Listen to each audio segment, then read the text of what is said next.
Before we jump in, I just want to give our listeners a little bit of context about like what the current state is and why we're having this conversation, and a little bit of background information. And so I'm just going to rattle off a couple of important statistics, and specifically as it relates to DC context. The group of us here know that there are certain groups of students in DC schools that I would consider as chronic underperformers in school. We know that there was a landscape analysis that the Office of the State Superintendent, you'll hear us probably talk about them and refer to them as OSSI over the course of this conversation. And in that landscape analysis, they talked about where are we in terms of supporting our students with disabilities across our schools, district and charter schools, and what do we need to do based upon where we are. And so we collectively also know that the number of students with disabilities who are meeting expectations on PARCC remains to be staggeringly low. Like specifically, 13% of them are meeting expectations in math and 18% in ELA. In that landscape analysis that I talked about, one of the calls to action and very concrete, well, it's not actually that concrete, it's actually very vague, which is part of why we're having this conversation, but calls to action or takeaways was that we need a different approach in serving students with disabilities in the city. And so part of what we'll talk about is like, okay, well, what is that different approach? How have we responded to this call to action to date based upon you all's perspectives? And what do we need to continue to do? The other two things I want to name is that report also talked about how for students living in poverty who are also classified as a student with a disability, the outcomes are even worse for that group of students. And so we know that in our work as principals, school leaders, special education directors, nonprofit leaders, that we have a lot of students in DC who fit into that category. And so we need to have a conversation about what to do about that. And then lastly, the other sort of alarming statistic is that DC is well below the national average on the national assessment that we use to measure student progress, the NAEP assessment, in terms of the performance of students with disabilities. And that number has been starkly low over the past 10 plus years and beyond that we've been administering that assessment, and we have not really seen that particular subgroup change in performance. And in some cases, they have gotten worse over time. So that's just some context and some statistics and some backgrounds to set our listeners up for our conversation. And I want to just start off with this big picture question, and anyone can feel free to start us off. But it's like the question about what's possible.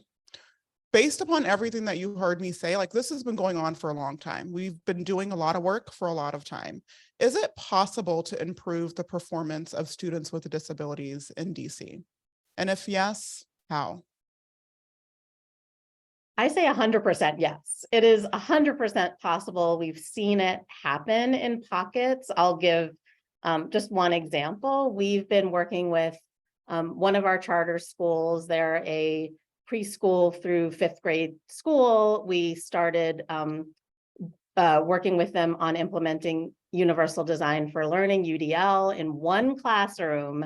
And over the 3 years that we worked with them, the PARCC scores, our benchmark assessment that we use statewide here in DC, skyrocketed.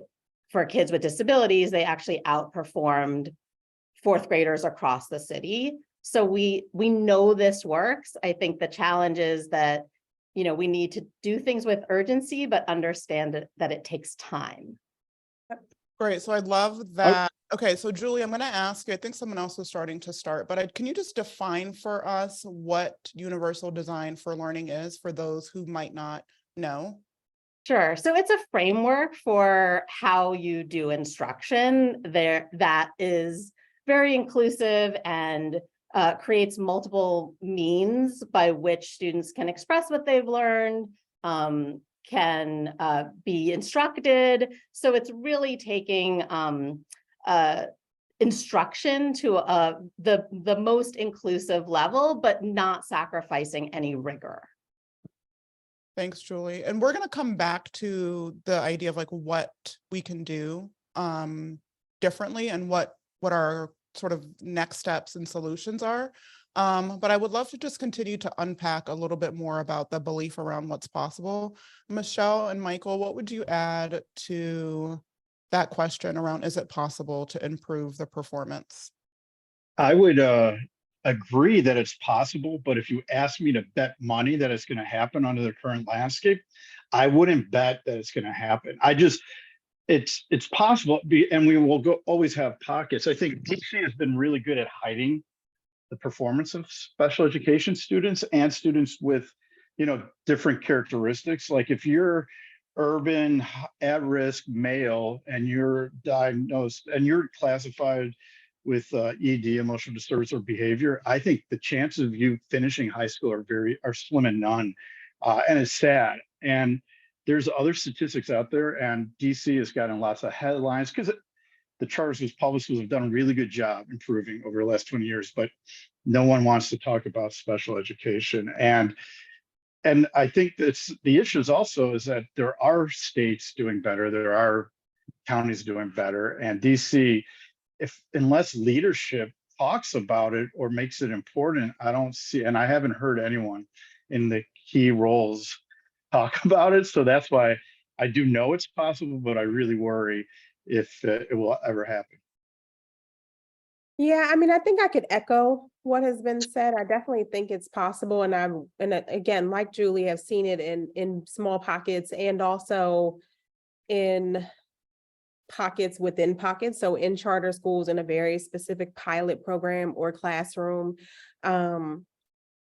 Yeah, I mean, I think it's possible. I don't know that I would bet money like Michael, that it's not going to happen. I think that we give a lot of autonomy to leaders who might have just one specialty area. So say if there's a principal of said charter school that used to be a reading teacher and not a math teacher, right? We leave a lot of room for there to be this trial and error of our students' educational journey year over year. And so a lot of times when I walk into schools and I talk to folks, I say, would you put your child in this school? I really want to know, right? Like as a general ed, as a special ed, as a whatever. And they'll say it depends on the year and it depends on the class, right? The grade. And that tells me a lot about what's happening in that space, right? It often doesn't vary. So Michelle, like you started to unpack some of the why. So I've heard you all say sometimes we have leaders who may lean into one particular area because that's what they're comfortable with or what their experience and expertise is in. And so that tends to not be special education. We don't commonly have principals or executive directors of charter schools that have a background in special education. I also heard us talking about like leadership in terms of like citywide leadership, not prioritizing and focusing on it. Like why else? So Julie, you talked about universal design for learning, and that's the way that we make instruction accessible for a range of learners in a classroom. Why isn't that happening across more schools? You talk about one classroom in one school that was doing that exceptionally well. What is the barrier to why this isn't happening? And even Michael, to your point of if you had to bet money, it wouldn't change. Like let's unpack the why.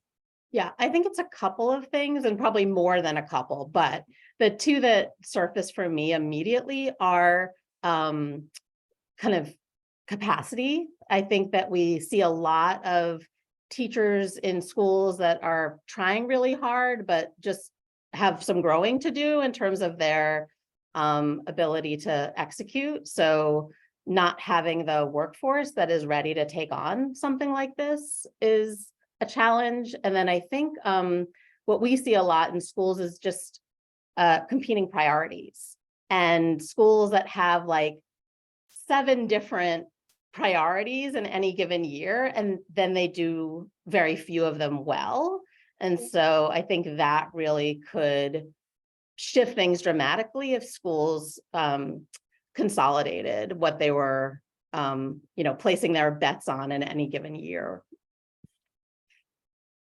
What else do we see as some potential causes of this chronic underperformance? Michael, I want you to talk a little bit about that prototype of a student that you named. We're actually going to talk about that a little bit more in a couple minutes, but you talked about the Black student with the classification as emotional disability, specifically boys, and how the likelihood of them graduating from high school is very, very low.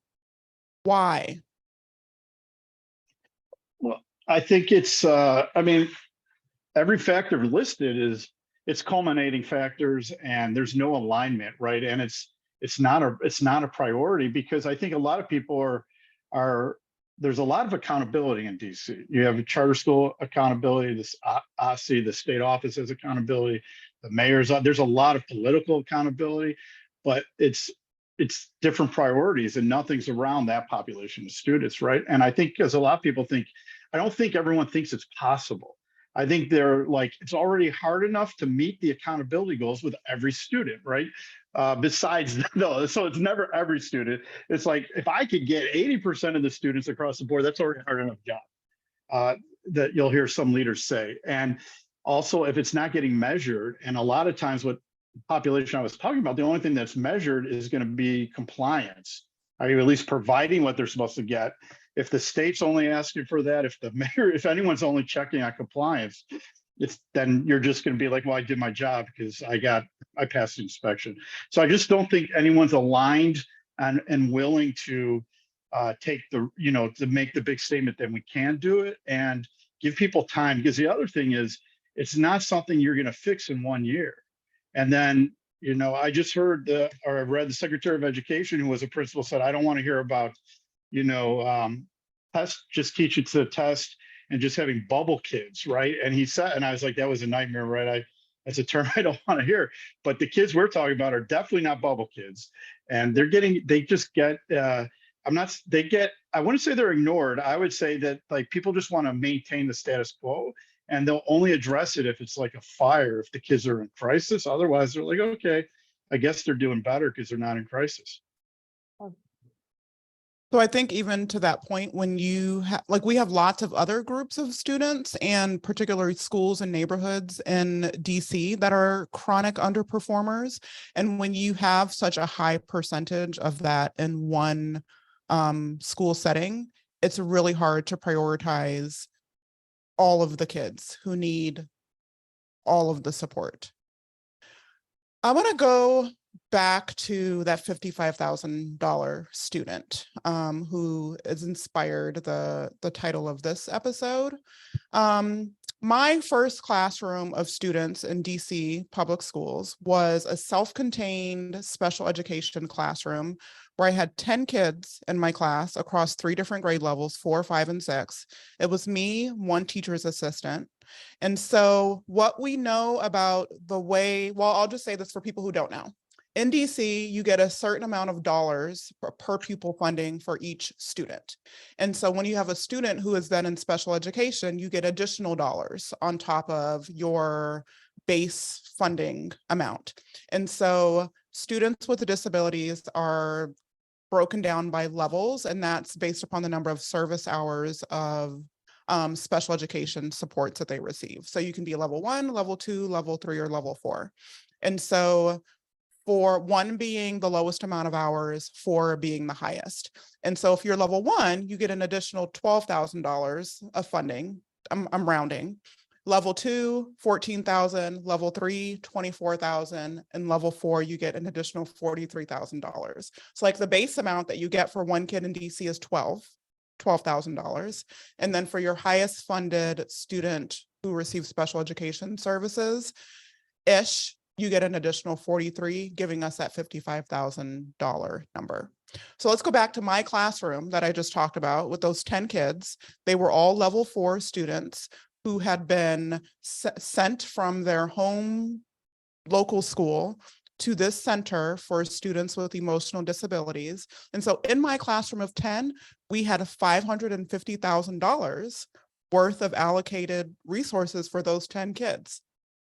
Those kids were not getting $550,000 worth of supports by any stretch of the imagination. All they had was an untrained alternative certified teacher. I entered the teaching profession through the New Teacher Project. And so I was a recent law school graduate who had changed careers and decided I wanted to become a teacher. And I had my summer whirlwind of training. And then I got put in that classroom with those 10 kids.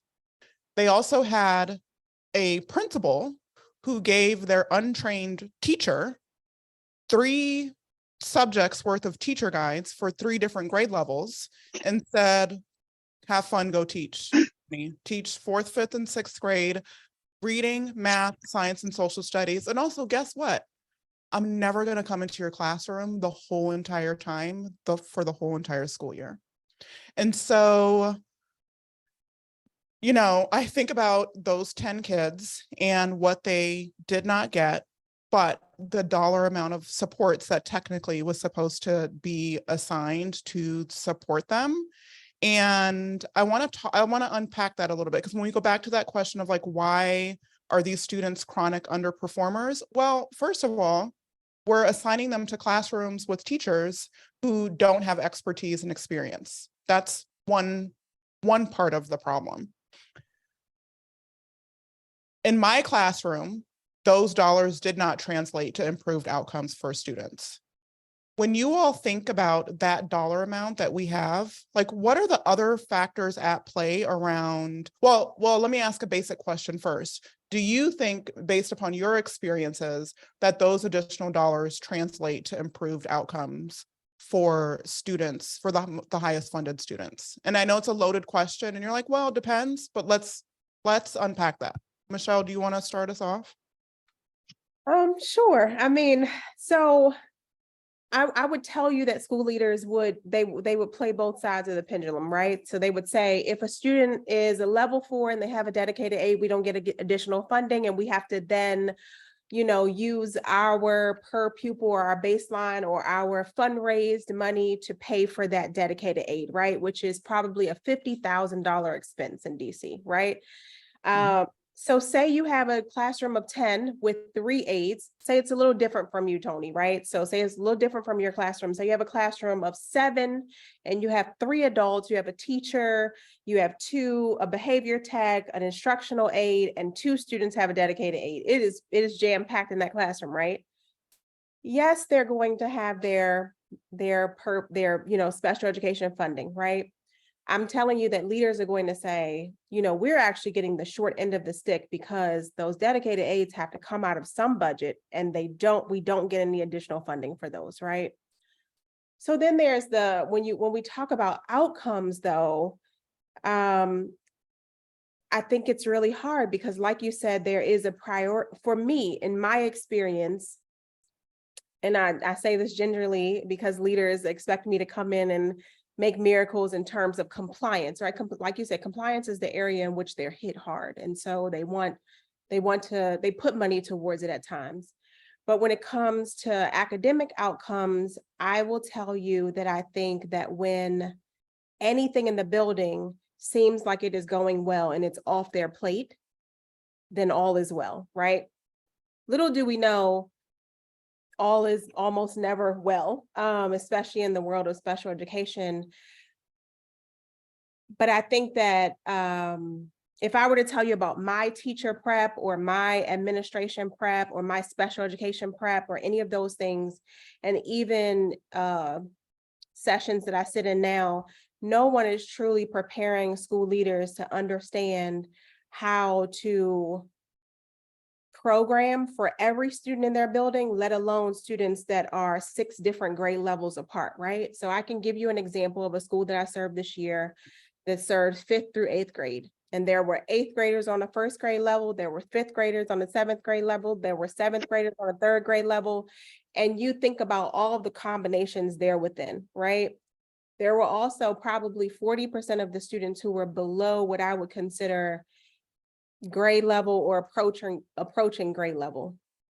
Those 40%, 25% or 50% of the parents were like, no, we are not moving forward with any type of give my child tutoring. So there's that side too, right? But that academic portion in terms of growth, I don't necessarily know if anyone is truly trained to figure out how to scaffold if a child is in pre-calculus and they cannot read.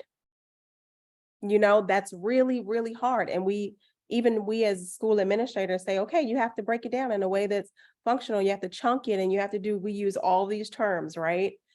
But I think if you only have that child, then it's easy.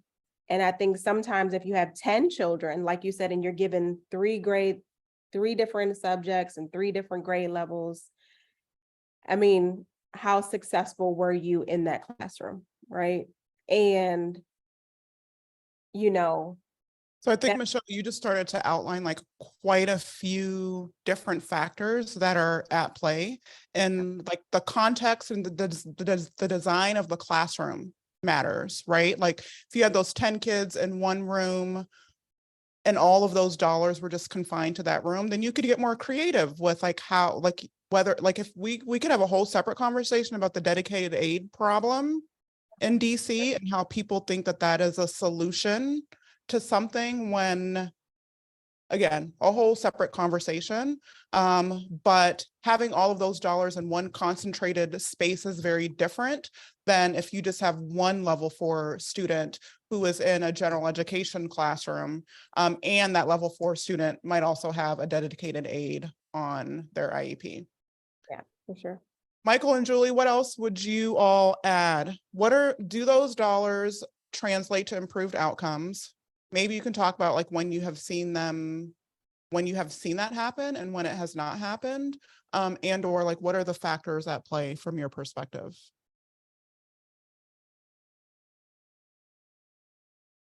I mean, you see it happen and again, because there are kids who receive those dollars who finish high school, who go on to, or kids who are eligible to stay in school till they're 21, who are, meeting their adaptive goals and going to programs.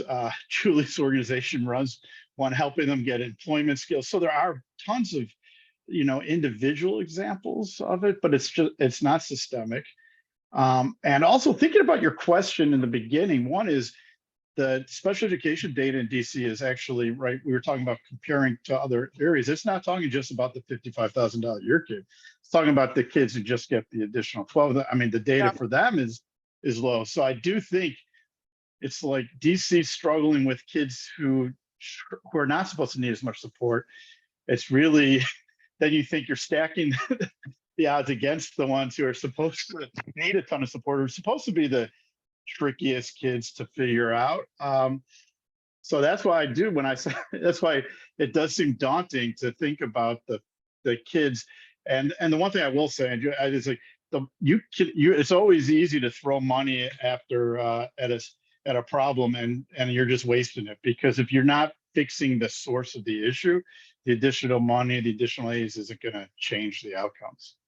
Yeah, one of the things that I think I've had individual conversations with you all about in different scenarios is the fact that DC is not at a lack for resources and dollars to support their students, but we continue to have this chronic issue with outcomes for our students, like all students, but even more specifically, students with disabilities. If we think about like the bigger picture, because some of what you all are naming for us is that we have a systemic issue. There are pockets of good things happening, but it's not happening across the board systematically. It's like very inconsistent, even within the same school. If we could zoom out and think about like the policy makers and the funders and all of the education support organizations in the city, what responsibility do you think those folks hold in addressing this chronic underperformance, knowing that it is a systemic issue and it's not just like a one school or a charter school versus a DCPS issue? I think we all have responsibility. Anyone who's in the ecosystem owns a piece of responsibility for this. I will say that when it comes to decision makers or people with quote unquote power in the city that, we haven't necessarily seen like a prioritization or a follow through around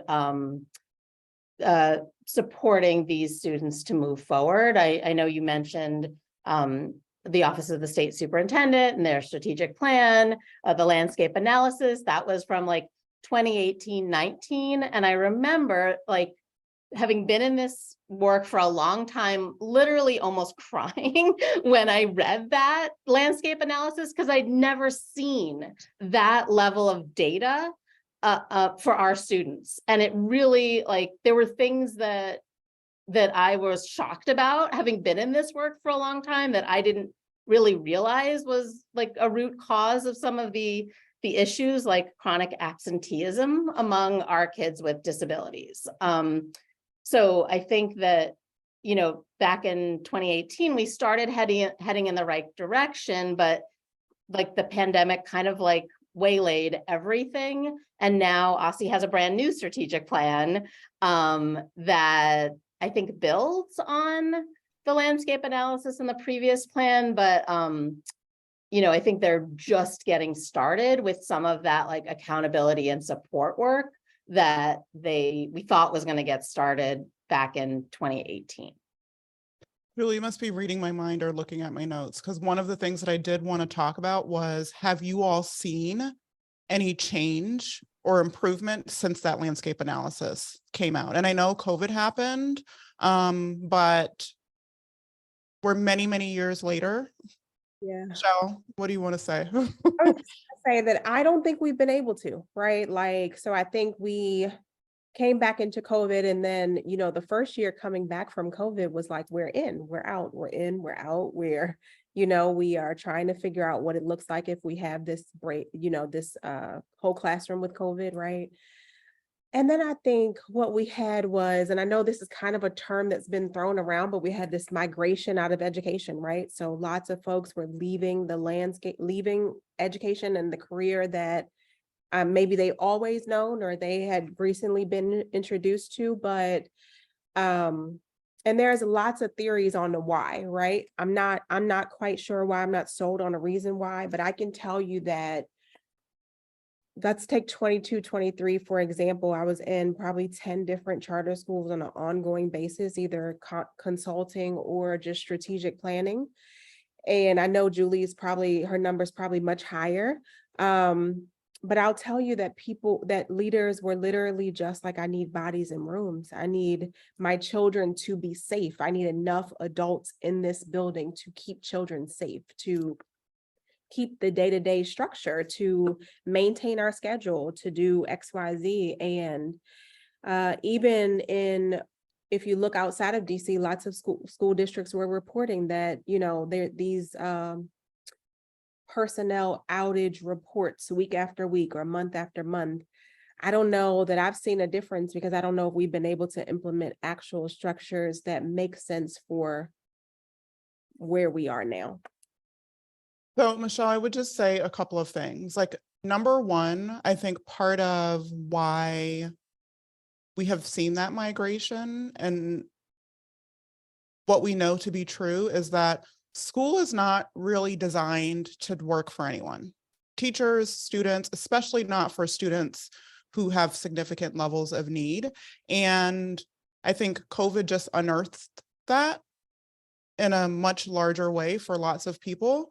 But I would push us to note that, like, yeah, COVID illuminated that. And yes, COVID caused this like pause or stagnation.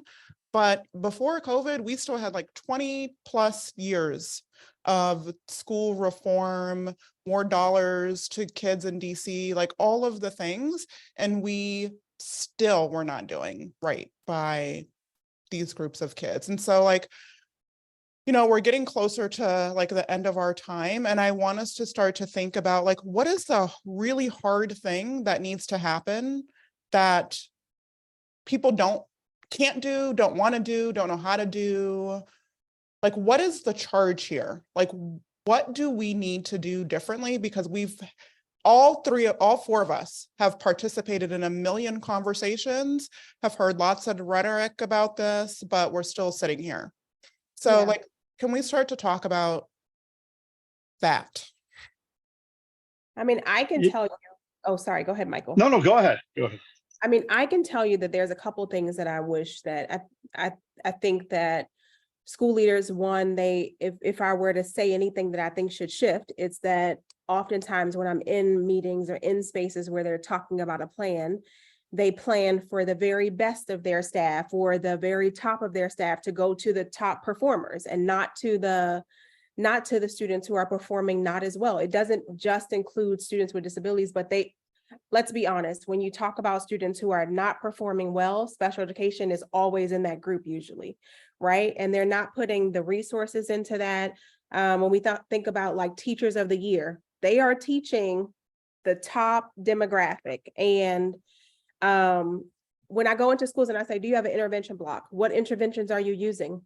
No, we don't have an intervention block. We've changed interventions every year. We didn't do interventions last year because the person quit, so we decided not to fill the position. There are lots of things that schools are choosing to not do because it's uncomfortable. We don't want to change our whole schedule. We don't want to think about shifting this. We don't want to, have our parents mad if their overperforming child doesn't get the best teacher in the building. So a lot of Michelle, times. can I just like zoom out and just concretely name 3 things that I heard you say that we need to do? Sure. Yeah. So I heard you say we need to put higher performing teachers with students who are lowest performing.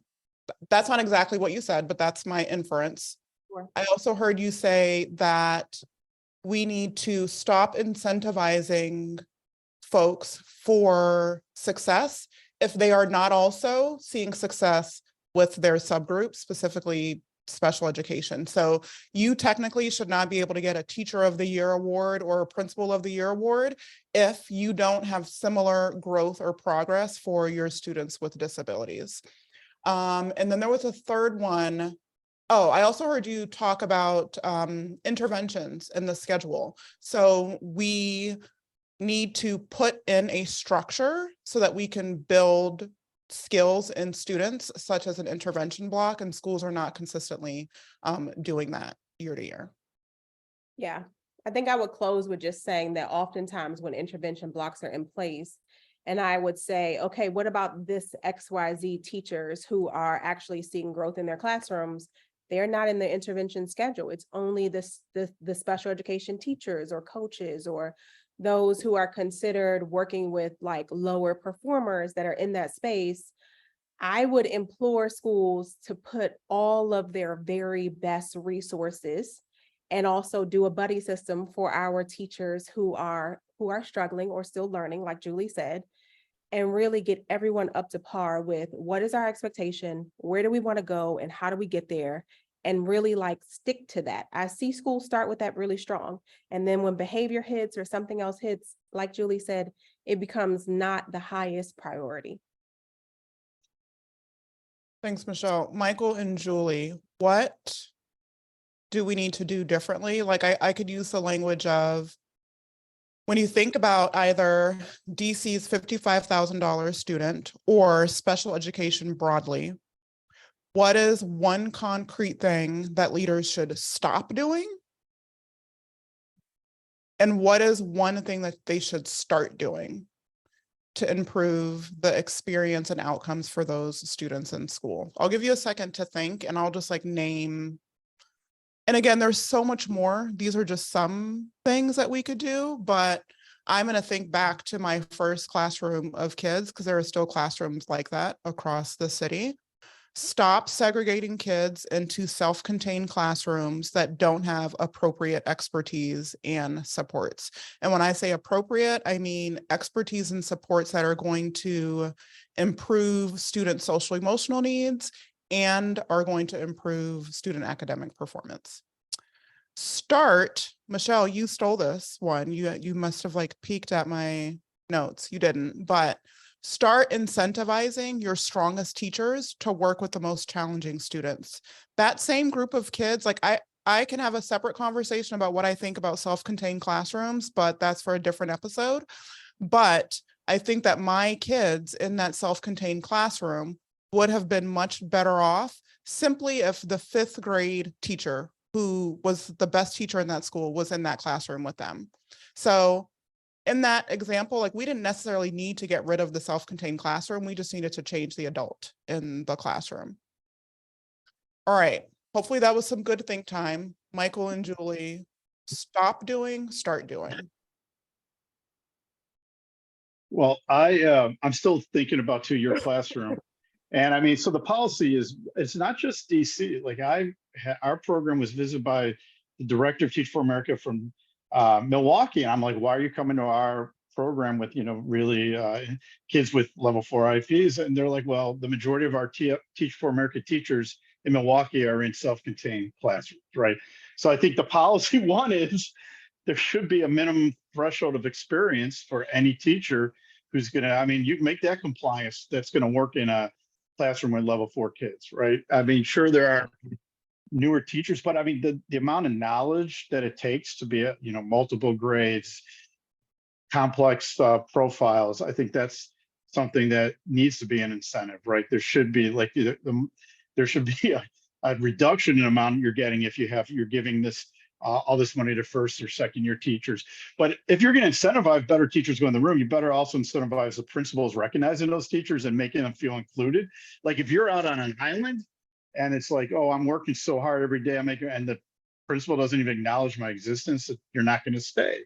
Because I think systems have tried to incentivize financially the individual teachers to do it, and some do it and they leave because it's like, I took it and I got no recognition. I mean, why would I work so hard if the principal, but no one really cares that I'm in this room or a couple of rooms?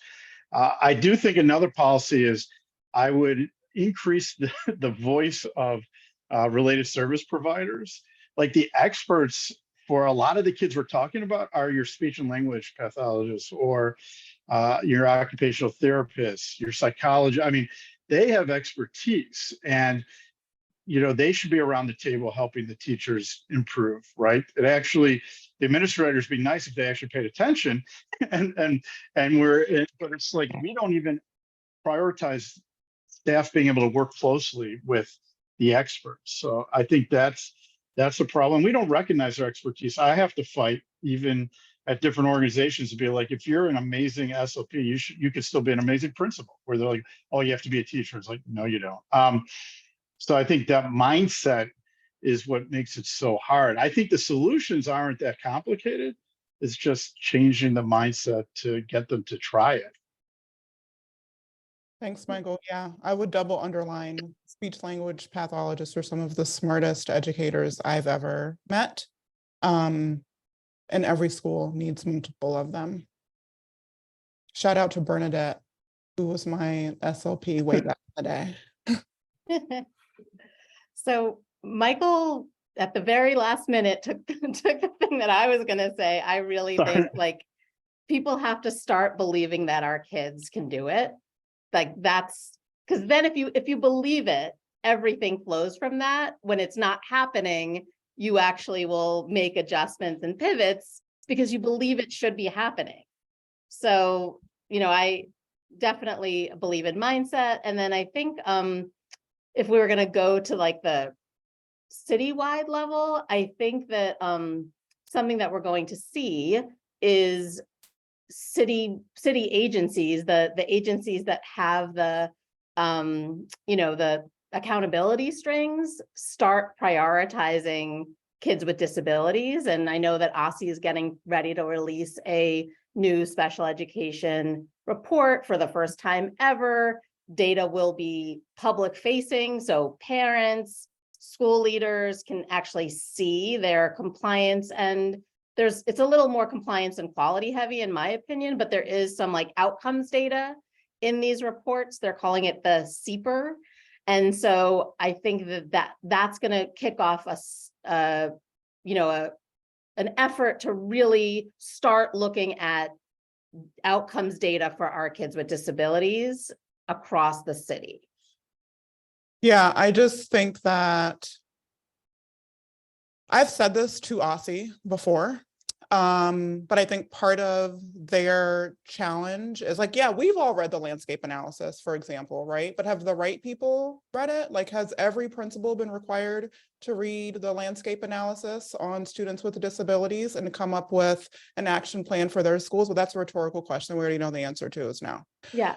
So Aussie needs to put more teeth, I think, into their work with schools. We have an upcoming episode on with the DC principals, district and charter. And I'm going to ask, one of the things I'm going to ask them is, what is your perception of whether or not you have to do what Aussie says?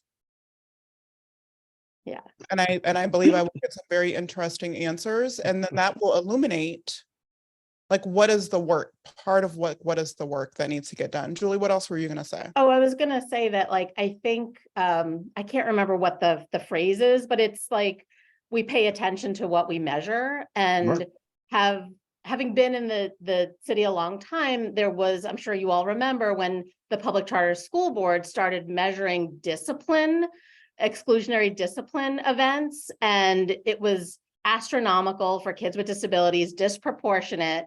They started measuring it, making it public, and lo and behold, we saw like the gap closing.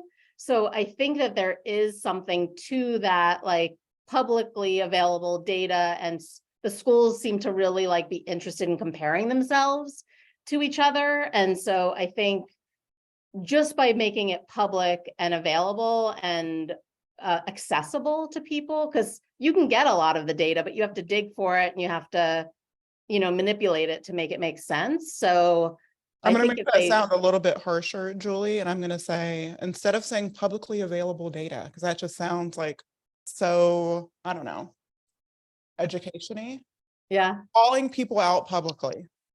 Yep. That's what we need to do.